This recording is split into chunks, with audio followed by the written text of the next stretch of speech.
Okay, good morning everyone, and thank you for joining us today in our webinar on the sustainability validation landscape and assurance readiness.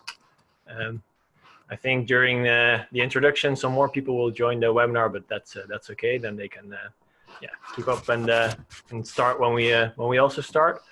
My name is Julian Marcus, and together with my colleague Anja Chicolas, we're guiding you through our webinar today. We're working at Sustainalize, and at Sustainalize, we're the experts on sustainability data validation. And together with our guest speakers, Anneliese van Dusseldorp from Alberts and Micha Reuse from Bouwinvest, we're going to tell you more about the role of data quality and assurance readiness. For those of you who don't know Sustainalize, we're a consultancy firm. We support companies with sustainability from strategy to performance and communication. We have offices in the Netherlands, Belgium, Germany, and Australia. And we're helping more than 180 companies and also other organizations throughout the world, basically in more than 40 countries. So the agenda for today, first we want to tell you more about the importance and the basics of good data quality. And then we move on to the challenges of external validation and different options that are out there when you want to validate your non-financial data. And we will end with some insights from both Alberts and Bouwinvest on their experience on external validation, or why not to choose for external validation. So first, a short introduction. As we all know, the world is changing around us. There are a lot of mega trends that are in the news on a daily basis. Of course, climate change is very well known, but also overpopulation, scarcity of water, or for example, scarcity of raw materials. Fortunately, companies are also aware or becoming more aware of that.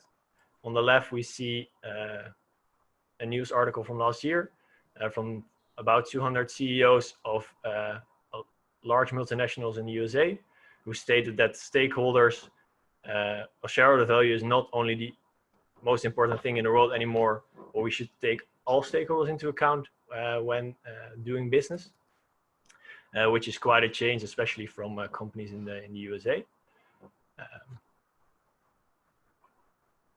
We also see that with companies actually changing and taking their role in the field of sustainability, either by having a sustainable strategy or a strategy on sustainability, with which you mean a strategy on sustainability is really a separate strategy, which some companies have, where a sustainable strategy is actually sustainability integrated into their whole strategy.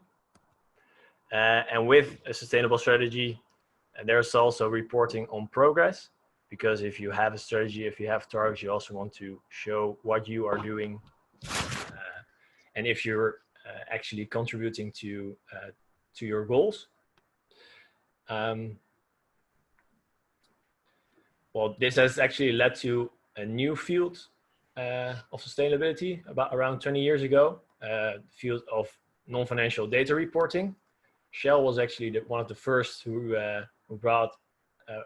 published an environmental report in 1998. And throughout the years, we've seen quite some progress on that, with integrated reports, separate sustainability reports, CSR reports currently existing. And now they are more a rule than an exception for multinationals to publish a report on sustainability. However, reporting on your non-financial data also comes with some challenges. Of course, there's the danger of wrongly reporting on your non-financial data. We also see that in a survey, investors said, or 78% of the investors said that they're currently not satisfied with the reporting on non-financial data. Which actually shows that, well, the current status is that non-financial data is not as far as financial data is at this point in time. which also raises the question, we already said it, why is data quality actually important? Well, there are several reasons. First one is that we see an increasing demand from ratings, benchmarks, and investors. So an example is sustainability-linked loans, where the loan is actually, or the interest on the loan is actually dependent on how a company is scoring on sustainability or on certain ratings, depending on what the loan is linked to. So we see an increasing trend on that. We also see that benchmarks usually give higher points when a company has its data externally validated or validated by an accountant. What we also see is that more customers and supply chain partners are asking for non-financial data reporting and higher data quality. So for example, suppliers or customers demand higher transparency, but they also think that data quality is important when, for example, they report on human rights or on scope 3 emissions. They have to know how other partners in the supply chain are performing. And for that, they are reliant on your data quality as a company. So it is important to have your data quality on point. We also see developments in legislation. So for example, a couple of years back, the EU directive was introduced, where companies above a certain thresholds looking at employees and revenues have to report on non-financial data. And what we see is that it is definitely not becoming less important. So there's more regulation expected in the future as well. And last but not least, maybe the most important is, of course, steering on your own data. And for that, you need high data quality. An example for that is, of course, when you set targets and you want to communicate or internally communicate if you're managing to actually perform well and make progress on your targets, is of course important to have good data quality, because if you do not have the right data and you think you're progressing well on your targets, but a year later it turns out that your data was not correct, it's hard to steer on that. With that, I want to give the word to Anja. Well, thank you, Julian, for highlighting the growing importance of high quality data. So what is actually needed to improve your data quality or even start collecting data?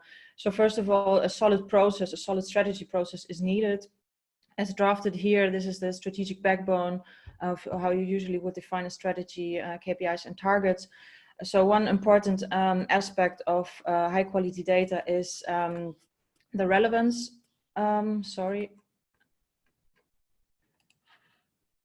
The relevance of data. You need to be able to answer the question, which data do I want to gather, and how do they relate to my strategic vision and ambition? You need to define relevant KPIs as you need to measure the right things. Then as a second part of the solid process to have high quality data is, of course, the data collection process. I will touch upon that in a bit, which is highly important for measuring and steering performance properly. As a result, you want to define targets and measure performance against targets based on your data. So high data accuracy is needed, especially also if you use the data for other stakeholders, or other stakeholders use your own data. And setting targets can also help to put a bit more pressure within the organization on increasing the data quality, make them more reliable and accurate, as maybe also non-financial targets are set, which can help, of course, to increase the awareness for the data collection internally.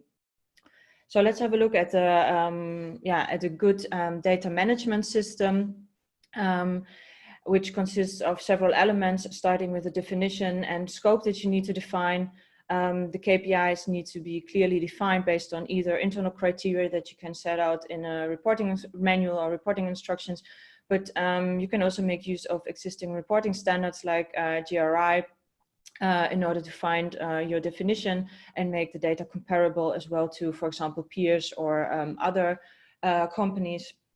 And setting an appropriate scope is highly relevant to be able to include the relevant sources. So you might choose to, for example, not include energy consumption from offices if your main focus, or if the main sources of energy and emissions is, for example, within your production processes.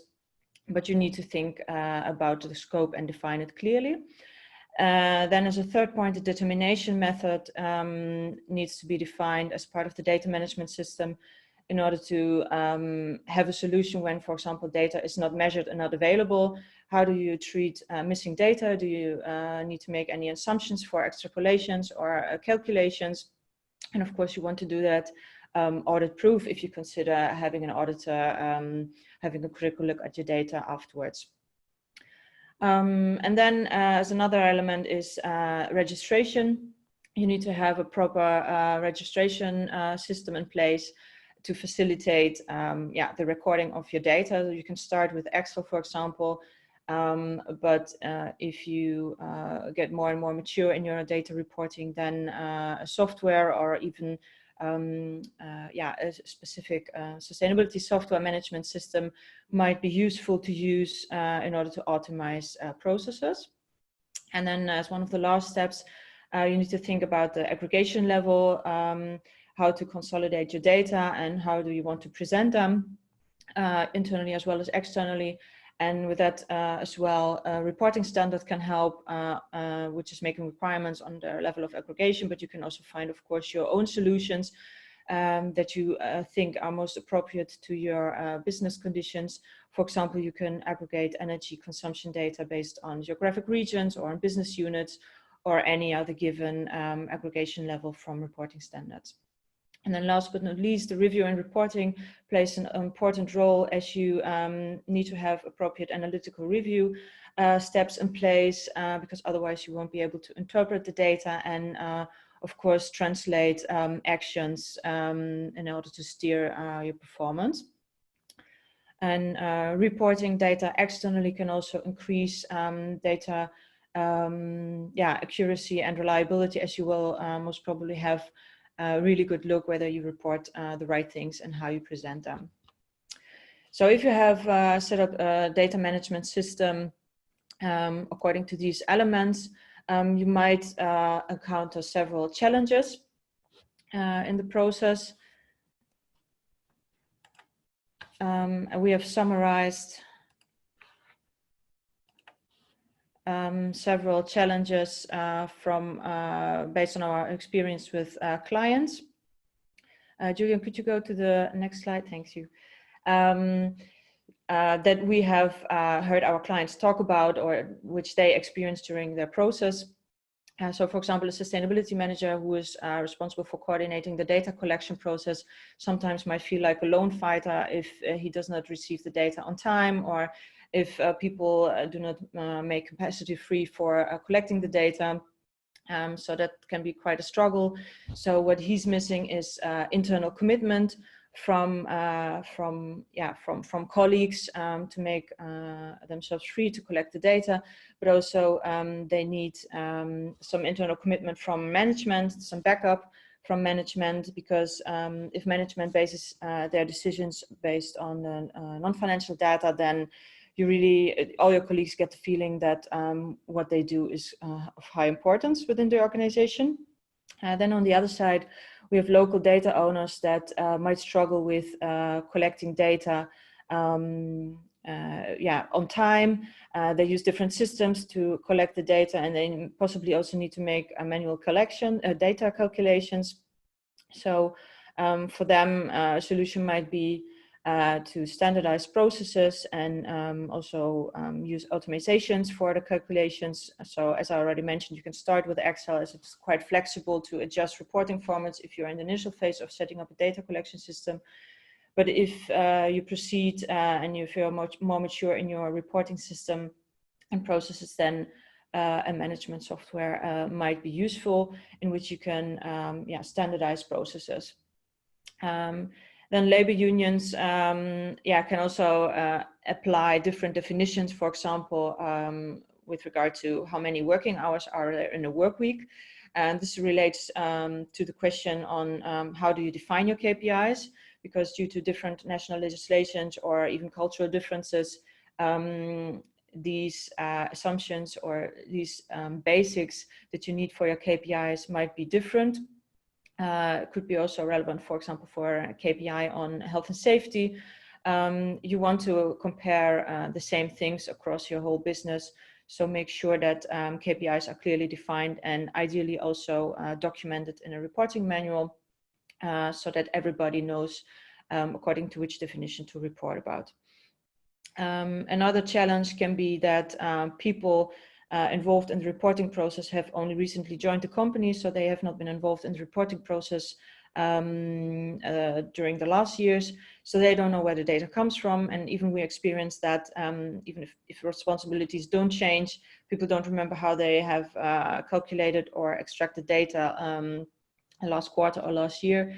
So what can help is to document all the relevant processes and steps that the KPI consists of, in order to ensure that data is traceable and reproducible, not only from an auditor's perspective afterwards, but also for you internally to report consistently across the years. And then if you might have involved an external auditor or even also an internal auditor, if you want to check your data before publishing them, you might come across certain data errors that can be, of course, insignificant, but they can also have material effect on data, even on past data. So, which is also what we see quite often compared to financial reporting. There do happen some restatements in sustainability reports. So in order to avoid that, try to implement internal controls that reduce the risks of making errors.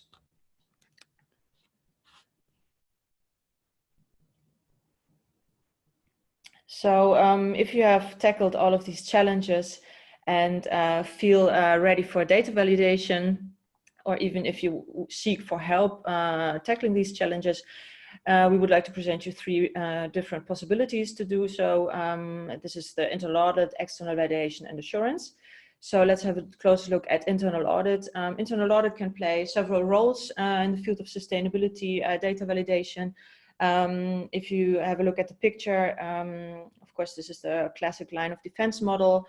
You would have to add sustainability in the second line of defense, as this is the role they most often take. And then internal audit can take several roles, for example, starting with testing the design and effectiveness of internal controls. For example, with regard to CO2 data, they can start reviewing the CO2 emissions data reporting, but they can also help the company in the transition from limited to reasonable assurance if an external assurance is already provided. They can also support in the audit activities of the external auditors. Often external auditors also like to support on the work that internal audit has already done in order to reduce the work effort. But ideally, internal audit is much more involved in the whole process of also advising management and the second line of defense in how to set up a sustainability reporting system, as they have a obvious role in and a quite well knowledge about the organization and possible risks in tackling sustainability risks, but also reporting data of high quality. One example of how internal audit can play a role in the external assurance process we have sketched on the next slide. This is a simple draft of how an annual report audit process can look like, and just to summarize it, is the fact that internal audit can play a role in identifying and reviewing data or tax claims. For example, they can set up a claim table, which an external auditor only needs to review afterwards. And they can also be responsible for collecting evidences from the business and together with the CSR department in order to make a first quality check. As from our experience, often evidences do not substantiate the claim made, or claims need to be changed, or even more evidences have to be asked for, as they do not provide the sufficient quality that an external auditor needs, which as a result leads to a reduced workload for the external auditor. They can rely on what internal audit did, and maybe they can also choose to just do sample checks on the work of internal audit. So let's move to external validation as another option, how to get help on your data validation. External validation is also widely known as, for example, a stakeholder panel review, or pre-assurance or agreed upon procedures. They all have in common that external validation is conducted by a third party. You can be supported by an accredited party, but also non-accredited sustainability experts. In that case, the focus is much more on advising on how to improve reporting processes. So you do not get a conclusion from an independent party as with assurance, but the focus is much more on what can you do better, and you can also already directly implement changes. For example, ABB Group, as you can see on the screenshot, has asked a stakeholder panel to review its reporting, but also reporting processes, and the stakeholder panel gives a statement in its sustainability report on the maturity of the KPIs, for example. And Nutreco, as another example, has included sustainability in its sustainability report, an external report on sustainability data quality, in which the work is described, but no conclusion is given on whether the data is wrong or right. So as a fact, you can choose from an external report on the validation procedures, but also you could choose for only an internal feedback statement, which is addressed to management in order to implement changes internally. And in any case, external validation can be of high value to prepare for external assurance. For example, also assurance readiness assessments are quite common for external validation, which is of course a preparatory step for assurance, which we would like to present now. I think assurance is also most widely known amongst you, as it is a quite common practice, but still, it's rather the big parties that go for assurance. But you all might know what it is. It's actually characterized by a public conclusion that you can attach to your, or you need to attach to your annual or sustainability report, in which the auditor, which is an accredited party, and most often this is accountancies, bigger or smaller ones, they give a public conclusion on the quality of data, and they can also relate to reporting standards like GRI, whether the report and data is in accordance with a GRI. So they act independently from the organization, but also from the standard that they are accredited to. And you also might know assurance with the wording as verification, audit, external review, or accountant's check. These are all common wordings. Of course, there are small differences in the definitions behind it, which I don't want to touch upon that in detail, but just be sure that assurance is always done from an accredited party according to a standard, and make sure that they are independent. So you might wonder what's best to choose, in fact. So we actually don't want to give one consult on that, but we have summarized some pros and cons for all the three options based on our experience with our clients. This is what we often hear in the market, that, for example, internal audit has a high advantage for the internal leverage of or increasing the sustainability implementation in your organization. Of course, in the initial phase, internal audit might not have that much sustainability know-how, so you need to do some capacity building. But after having done that, you have an increased in-house sustainability expertise that can help you with embedding sustainability more and more into your organization, and to facilitate management decisions based on financial and non-financial data. And by doing that, you can also support your external assurance process with internal audit, which might result in reduced costs for possible work from the external auditor. And of course, this is also quite well preparation for having an external auditor having a look at your data.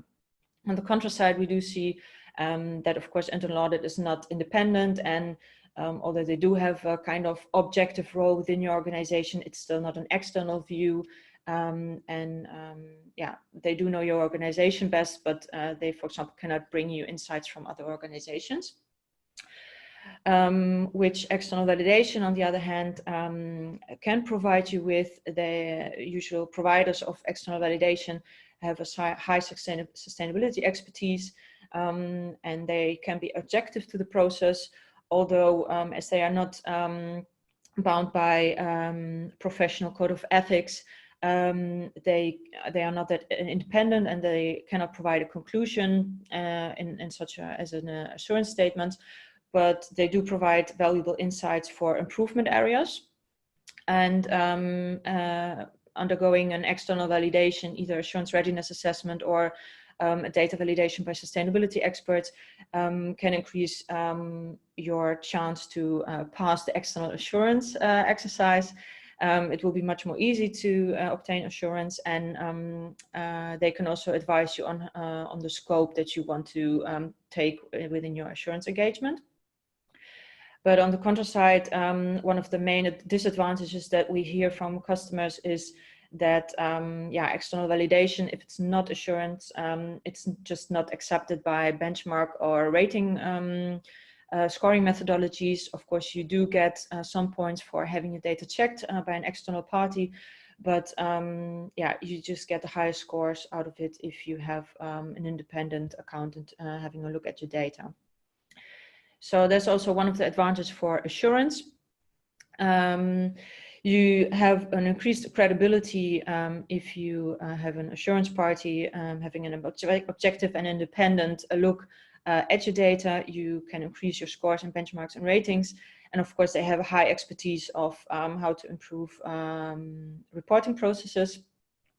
But on the contra side, we see that customers discuss about possible risk for inefficient and costly processes if you're not well prepared. So of course you can avoid this risk if you have internal audit involved, or if you have an assurance readiness assessment up front. And even you can approach it in a growth model and go step for step. You can, for example, select certain KPIs in the first place, which you consider already mature enough to undergo assurance, and then broaden the scope of your assurance across the years.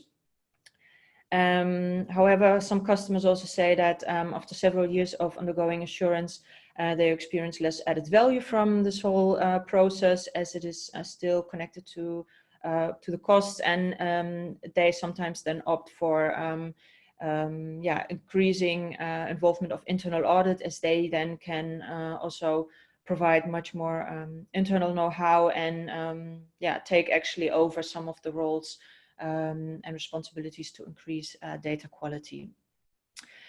So we hope to have provided you some insights and inspirations on how to start with the data collection and how to improve your data quality. But we think it's also highly relevant to gain some more insights provided by practice examples. So that's why we've invited two guest speakers. We would like to ask Misha Reusen, who's Head of Sustainability and Innovation at Bouwinvest Real Estate Investors, to provide some insights on how Bouwinvest copes with data validation. So welcome, Misha. Thank you, Anja. Hi. So Misha, could you briefly explain or introduce yourself, your role at Bouwinvest, and of course give a little bit of background on Bouwinvest and how you approach data validation and assurance? Yes. Well, my name is Misha Reusen. I'm working for Bouwinvest Real Estate Investors. So we manage several real estate portfolios for pension funds. And my role is to enhance the sustainability and also the innovation in our company and also in our real estate. Regarding the the assurance, we do an external assurance on our non-financials, mainly on our ESG indicators.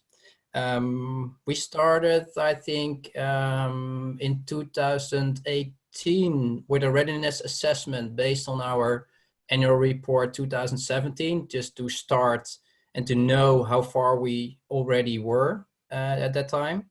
And during the 2018, we had a good discussion with our board and started with an assurance on our report of 2018. And we got a limited assurance on that report already. So we were glad with that. And since 2018, we have an external assurance by our financial auditor, which also has a sustainability team. So that's where we started, and we are now. Okay, great. Misha, you said that you have chosen for assurance after having done or undergone a assurance readiness assessment. What was the main reason to choose to go for assurance actually? Because I don't know, assurance readiness assessment, so maybe you already had in mind to seek for assurance. Did you also consider other options, and what were the main criteria to decide? Well, I think as we work for pension funds, mainly Dutch pension funds, they have a high priority for non-financial performance indicators. And they also report some of our indicators in their reports as well. And they decided already to do an assurance. So if it made our process more efficient if we do the assurance on our own KPIs externally before our clients do their assurance on our KPIs. In that case, we can discuss the definitions and the data we use and the data quality with our own auditor instead of with the auditor of our clients, which is, I think, is a better process for making it an efficient and less risky, because it's very important for us and also for our clients to be transparent about our non-financial performance, and it's very important that the numbers are right. So we use our internal auditor department as well, but they do well, the first check and first review. And in my experience, the external assessment of the external auditor, well, they bring also an outside-in view. So they well, come up with some ideas, and also with some sometimes with some difficulties they expect, because they know there are some difficulties with other parties on the same kind of KPIs, and we, well, sometimes didn't know them, and we had a good discussion about that. So it made us more sharp on our own KPIs, yeah, and improved our data quality year by year at the moment. Yeah. Well, that's great. That's good to hear. And I indeed I agree with you that that's also what we hear from other clients, that this external perspective can open eyes indeed on your own processes. So that might be really worthwhile. You mentioned that internal audit is involved. Can you elaborate a bit more on the internal benefit that you gained from having an external party having a look at it, and also how was it internally perceived to have such a validation process? Because I guess it's also a high workload for the people internally to answer the questions of an external auditor. How do you cope with that within Bouwinvest? Well, I think because we have an internal audit department, they already know how to work with external auditors, because they also are working for the financial audit and with the financial auditor. So they know how to work with auditors and what they, well, for example, what their language is and what they need for kind of evidence information. And also they know already what to do a review and what kind of information they need to provide to the auditor. Mm-hmm. So if you are not using an internal audit, then I think it would be a process where for us, then all the employees working on different KPIs, because non-financial KPIs come from various departments. For example, HR department, but also from our real estate investment department, and the internal auditor can be the central place where all comes together and make the discussion or the review process with our external auditor more efficient. And also the internal auditor has done a review already, which made our departments more sharp in the beginning. Yeah. But they're all there. But I think it's good to say that we started to not with all our non-financial KPIs as an external assurance. So what we did is we started with a selection of the most important KPIs. For example, the KPIs we also embedded in our company strategy, our real estate portfolio strategies. Mm-hmm. And we started with those KPIs. And every year we select more and more non-financial KPIs. And the reason is that non-financial information is not always included in all the IT systems we have. So it is very important that we have the right definitions and reporting manual. But if you start with assurance and review, we decided not to not to make a rush and start small with the selection. So also the internal departments can work out how they're going to do the administration, which systems they are going to use. So if you in the end, and if they know how it works, they're going to in the end help us, because we are as a real estate investor, and for our pension funds, we are very keen on having the right information. Yeah. Okay.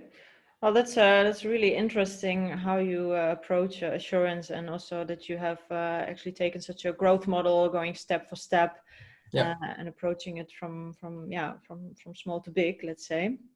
I think that can be indeed for other people or other parties as well a good solution, instead of going for full assurance right away, because that's also risks are involved as you get a public statement. Could you summarize, or would you have any other tips, let's say 3 tips that you can give the audience to that who might think about possibly getting insurance, on how they can most effectively prepare? Well, yes, as I mentioned, I think the first tip would be start small and start for the KPI with the KPIs which you embedded in your strategy, because that are the most important KPIs, I suppose, because they are in your strategy. And secondly, I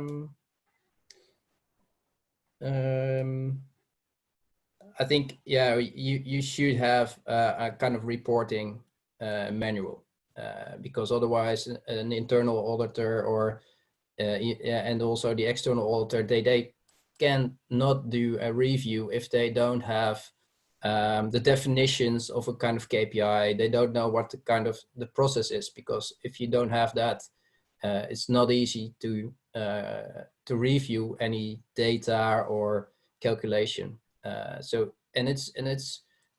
could be a lot of work, but in that reporting guides, sometimes people think about a document about 20 or 50 pages, but I think a reporting manual can also be, in our case, for example, a great Excel table where you you describe how every KPI is working, and what is the measurement, and which system is calculated, and how it's calculated, and that made our work more easy. And also internally, it made, in the end,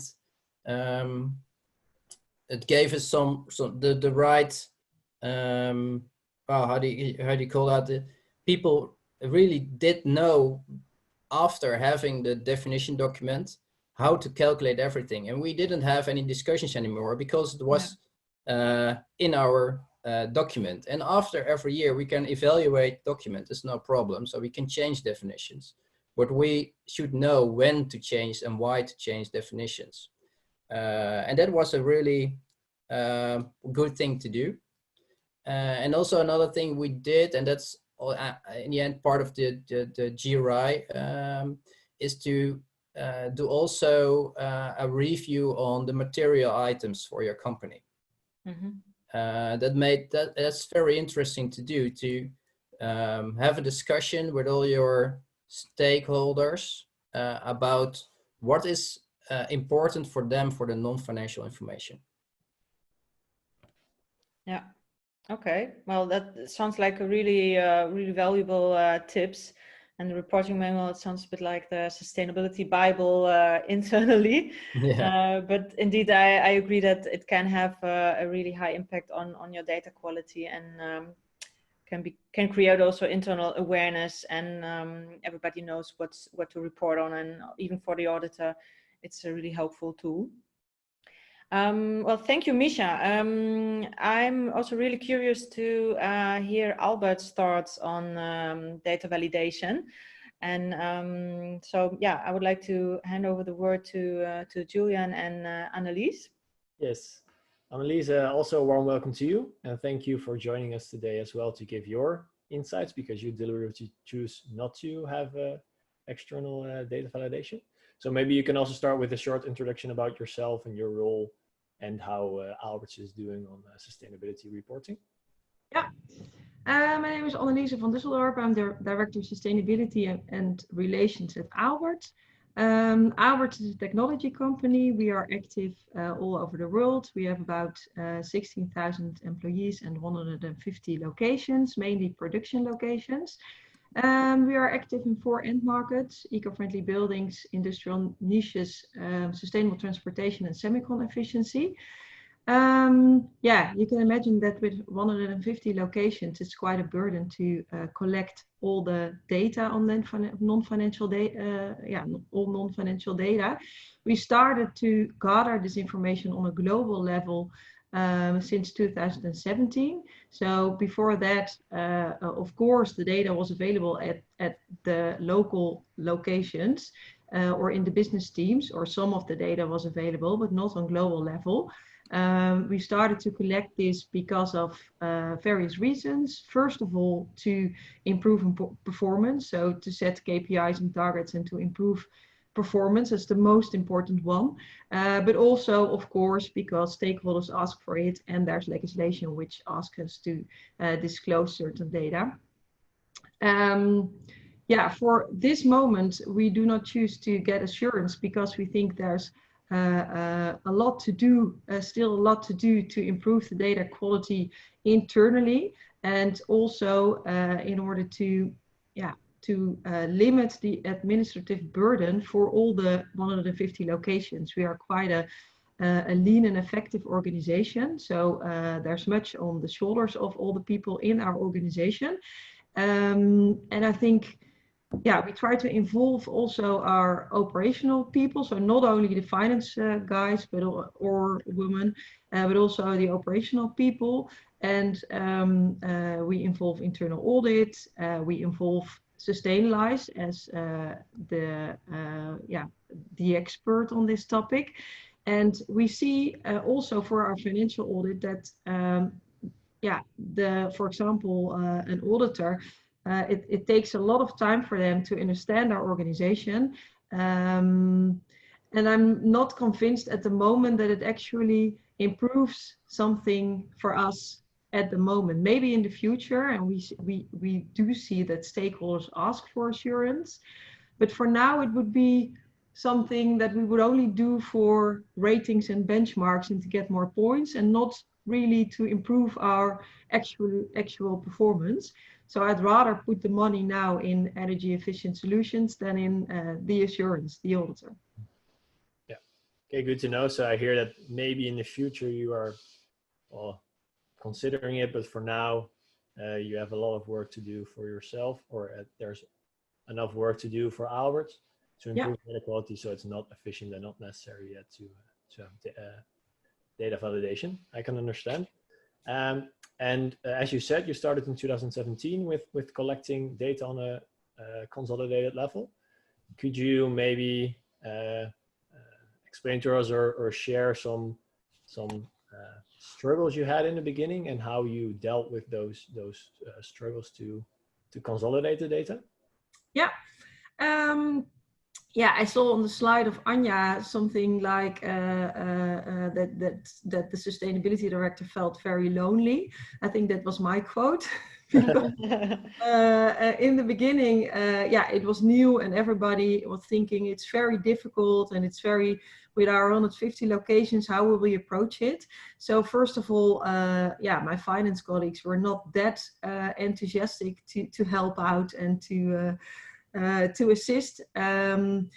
But we just started. So, and we started immediately by putting the data in SAP BPC, which really helps because then you have the financial structure there is in place. You have the reporting tools. You can have all kind of reporting overviews in SAP BPC. So that was very helpful to do it in the financial dashboard.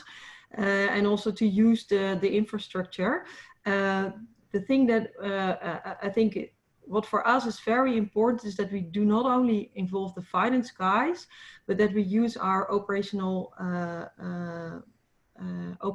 network or operational excellence network with all the COOs in it, because they are responsible and accountable for collecting the data. And they do it together with the finance guys. So the finance guys are not responsible or responsible for putting the right data in. And the reason why we do that is because the operational guys can really review the data. So for example, if something is different compared to previous years, they know that they changed something in machinery, they changed something in production, they changed something in the production environment. So if you only ask the finance guys to put the data in, yeah, they will definitely check the underlying documentation. But the operational guys really knows what's happening in their production facility. So for our company, and it will be different for each company, but for our company, that's very important that we involve them in the process.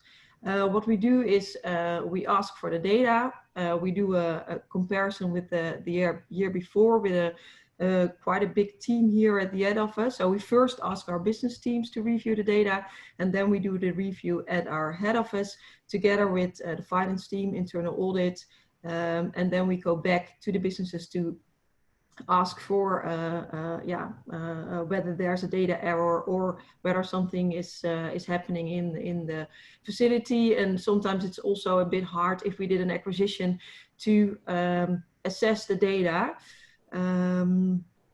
Because you really need the expertise from everybody in the business to see whether the data is good or not. For example, last year we did an acquisition of PEM. It's an electroplating company, and we saw that they are using 200 million liters of water per year, which is quite a large and huge amount that we were just not sure what they were actually doing there. So you really need the expertise from within the company to learn that they are using huge baths to do this electroplating process, and that they are also actually treating all the water again and put it back into the ground. So at the end, they do not use any water at all because they treat and recycle and treat the water themselves to put it back into the ground and the surface water. So you really need the expertise from within the company. And that's also one of the reasons why I do not ask for assurance outside the company yet. Okay, understandable. And maybe a short question, because you said you measure, of course, on your data to see how you progress on your targets internally. But who are your stakeholders that are interested in your data reporting externally, and why? What do you see? How they are developing? So do you see trends for them? Do you see an increase in demand for data quality, or is there no progress there?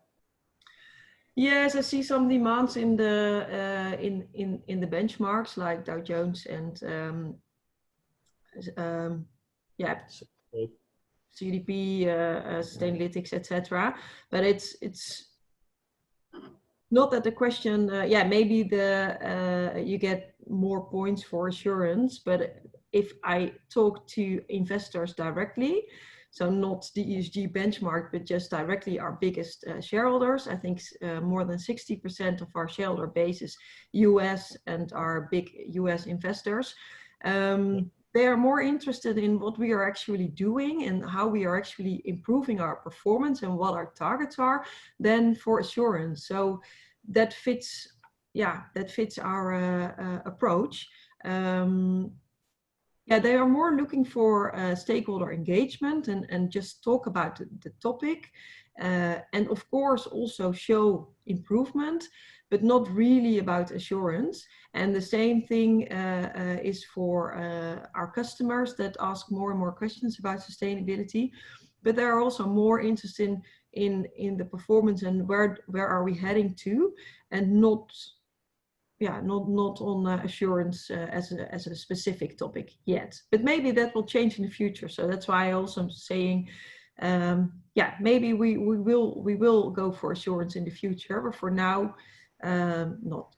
Yeah, no, but it's interesting to see that Misha explained that his stakeholders are expecting it or are valuing it, and that your stakeholders are not seeing it that way yet, maybe in the future, but for now. So it can also depend on, of course, your stakeholders, what is the best fit for your own company.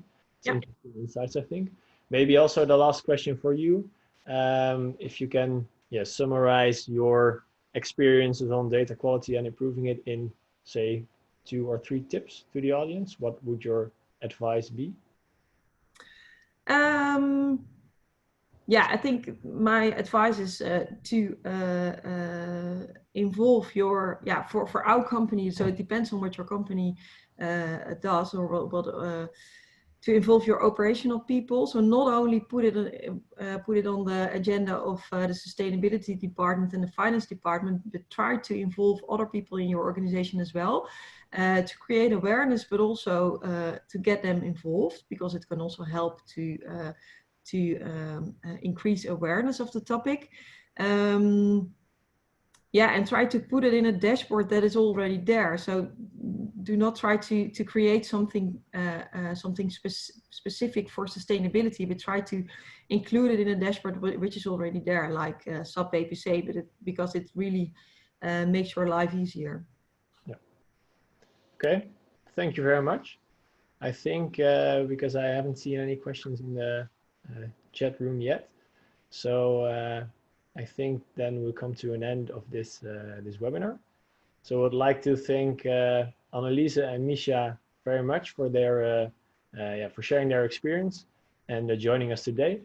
And we would like to thank you for also joining our webinar. We have also recorded it, so if you're interested, we can also share. We will also share the link with you on the recording. So if you've missed a part because you only join us later, you can look it back. So thank you for now, and have a nice day.